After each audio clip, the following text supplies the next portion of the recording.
1965ರಲ್ಲಿ Satya Harishchandra cinema ಮಾಡಿದಾಗ ಸತ್ಯ ಹರಿಶ್ಚಂದ್ರನ ಮಗ ಲೋಹಿತಾಶ್ವ ಎಂಬ ಹೆಸರು ರಾಜ್ಕುಮಾರ್ ಅವರಿಗೆ ತುಂಬಾ ಇಷ್ಟ ಆಯ್ತಂತೆ. ಹಾಗಾಗಿ ಪುನೀತ್ ರವರಿಗೆ ಮೊದಲು ಲೋಹಿತ್ ಅಂತ ಹೆಸರಿಟ್ಟಿದ್ರಂತೆ.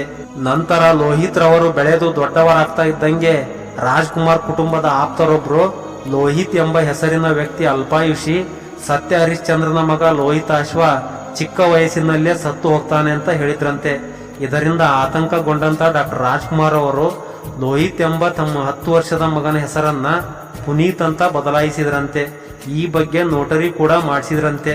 ಅಂದಿನಿಂದ ಮಾಸ್ಟರ್ ಲೋಹಿತ್ ಇದ್ದ ಹೆಸರು ಮಾಸ್ಟರ್ ಪುನೀತ್ ಅಂತ ಬದಲಾಯಿತಂತೆ, ಅಥವಾ ಪುನೀತ್ ರಾಜ್ಕುಮಾರ್ ಅಂತ ಬದಲಾಯಿತಂತೆ. ಆಡಿಸುವ ತನ ಕರುಣೆಯ ಮೇಲೆ ನಮ್ಮ ಪಾತ್ರವು ಸಮಯದ ಸೂತ್ರವನದು.